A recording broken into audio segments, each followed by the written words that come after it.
आदरणीय दादा पत्रास, कारण की आज तुम्हाला जाऊन 4 महिने पूर्ण झाले. या काळात खूप गोष्टी बदलल्या, पण मन अजूनही हे मान्य करायला तयार नाही की तुम्ही आता आमच्यात नाही आहात.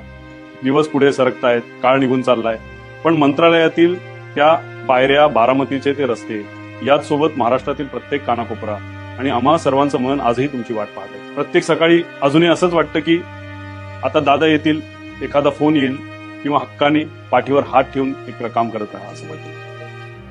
पण मग वास्तव समोर उभं राहतं आणि मन पुन्हा एकदा आतून तुटून जातं. दादा, नगर परिषद, महानगरपालिका आणि झेडपी इलेक्शनच्या काळात आपण पुन्हा एकदा सोबत आलो. तुम्ही मला निवडणुकीच्या या प्रक्रियेत मोठ्या मनाने सामावून घेतले. त्यात आपल्यातील आधीच्या वैचारिक मतभेदांची कोणतीही भिंत ठेवली नाही. राजकारण राजकारणाच्या जागी होतं, पण आपल्यात एक रक्ताचं, आदराचं आणि हक्काचं नातं शेवटपर्यंत होतं. दादा, तुम्ही कुटुंबातले मोठे होतात.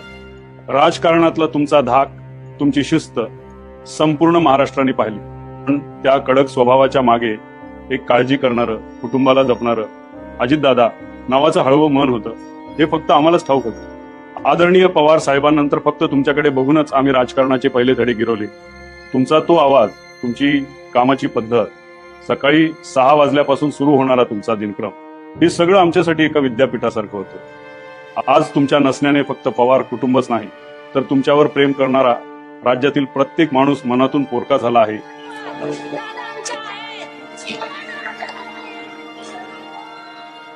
दादा, तुम्ही प्रेमाने कार्यकर्त्यांना दिलेला ओरडा, अधिकाऱ्यांना दिलेले कडक आदेश आणि जनतेच्या कामासाठी असणारी तुमची अहोरात्र तळमळ आता या महाराष्ट्रात पुन्हा कधीच अनुभवता येणार नाही. या विचाराने आजही ऊर भरून येतो. दादा, मला आजही तुमचा एक एक शब्द, ती जुनी वाक्य जशीच्या तशी आठवत. नंतर ती म्हणला, दादा मला हडपसरला उभं राहायचं. अरे म्हणलं, एकाच जिल्ह्यामध्ये आपण सगळी लोक म्हणतील पवाराशिवाय यातला कोणी दिसत नाही का? तू असं कर, तिकडं कर्जत जामखेड एक दुष्काळी भाग आहे, तिथं तुम्ही उभं राहा, तिथं काम कर. तिथं माझंही काम थोडं बहुत आहे. तर गावकीकडे लक्ष आहे, भावकीकडे पण लक्ष द्या. भावकीकडे लक्ष दिलं म्हणूनच तू आमदार झाला. तुम्ही एकदा मला म्हणाला होता, एक रोहित, नीट सांभाळून काम कर. हे राजकारण लय वंगाळ असतं. इथे कोण कधी कसं बदलेल सांगता येत नाही. राजकारण लय वंगाळ आहे, आता काय सांगायचं. पण आता काय, तुम्ही धंदा पाणी करा, मस्तपैकी राहा, मुलाबाळांना चांगलं शिकवा, निर्व्यसनी राहा. दादा, तुम्ही जेव्हा हे बोललात तेव्हा मला त्याचा अर्थ इतका खोलवर समजला नव्हता. मला वाटायचं आपण प्रामाणिकपणे काम केलं की सगळं नीट होतं.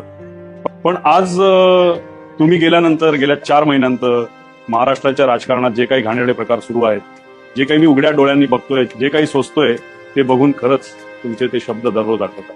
मनात येतं, दादा तुम्ही किती खरे होता. हे राजकारण खरंच खूप वंगाळ आहे.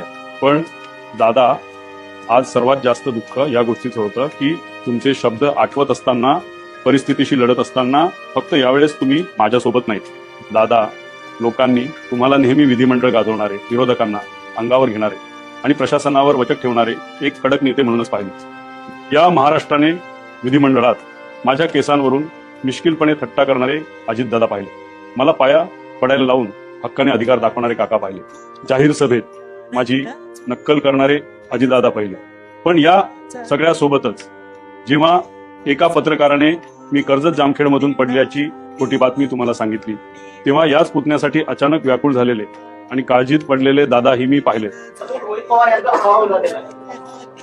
माझ्या खासगी आयुष्यात अडचणीच्या काळात माझ्या वडिलांसारखे समजावून सांगणारं स्वरूप फार कधी महाराष्ट्राच्या समोर आलंच नाही. कारण फक्त राजकारणासाठी आणि प्रसिद्धीसाठी आपल्यातील हे कौटुंबिक जिव्हाळ्याचे क्षण मेऱ्यासमोर आणणं आपल्या दोघांनाही कधी फारसं आवडलं नाही. पण आज जेव्हा काही लोक तुमच्या आणि माझ्यात किती वितुष्ट होतं हे दाखवण्याचा खोटा प्रयत्न करून राजकारण करण्याचा प्रयत्न करतात, तेव्हा जगाला हे ओरडून सांगावंसं वाटतं की आपलं नातं इतकं मजबूत होतं की ते तोडण्याची ताकद या महाराष्ट्रातील कोणत्याही राजकीय शक्तीत नव्हती. ज्यांना फक्त सत्तेची आणि स्वार्थाची भाषा समजते त्यांना काय ठाऊक जातं.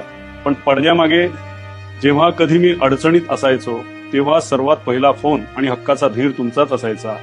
तुम्ही कधीही राजकारण घराच्या उंबरठ्याच्या आत येऊ दिले नाही. आपण एकमेकांसमोर उभे ठाकलो तरी त्यामागे विचारांची लढाई होती, मनाची कटुता कधीच नव्हती.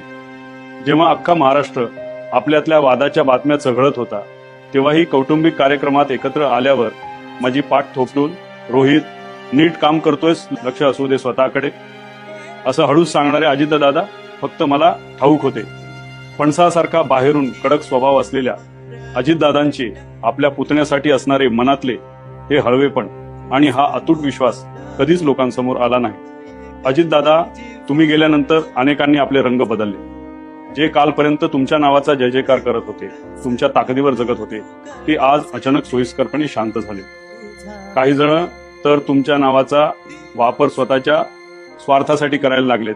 पण तुम्हाला माझा शब्द आहे की जोपर्यंत तुमच्या अपघाताचा निष्पक्ष तपास होणार नाही आणि यातील जबाबदार लोकांना शिक्षा होणार नाही, तोपर्यंत तुमचा हा पठ्ठ्या शांत बसणार नाही. आज बरीच लोक याला केवळ राजकारण म्हणून हिणवतात. बोलणारे बोलतात, मला त्याची फिकीर नाही, कारण त्या लोकांना फक्त सत्तेचे राजकारण दिसतं हे मला ठाऊक आहे. पण मला माझ्या कुटुंबावर झालेला हा अन्याय दिसतोय. आज तुमच्या नावाने जे राजकारण करू पाहतायत त्यांना मला सांगायचंय की मी कधीही रक्ताच्या नात्यावर राजकारण करत नाही. माझी ही लढाई व्यक्तिगत स्वार्थासाठी नसून हा एका पुतण्याचा आपल्या काकासाठी चाललेला न्यायाचा लढा आहे. लोकांचे काम प्रामाणिकपणे करणं आणि सत्यासाठी लढणं हीच तुमची शिकवण होती. त्यामुळे आज कोण काय टीका करतंय याने मला काडीचाही फरक पडत नाही. पण माझा शब्द आहे दादा तुम्हाला, ज्यांनी तुमच्या जाण्यानंतर सोयीस्कर भूमिका बदलल्या आणि जे लोक तुमच्या अपघाताशी संबंधित आहेत त्या प्रत्येकाला जनतेच्या न्यायालयात उभे केल्याशिवाय मी थांबणार नाही. जोपर्यंत या अपघातामागचं सत्य पूर्णपणे बाहेर येत नाही आणि तुम्हाला खऱ्या अर्थाने न्याय मिळत नाही, तोपर्यंत तुमचा हा पठ्ठ्या शांत बसणार नाही. आणि हाच माझा तुम्हाला अंतिम शब्द आहे.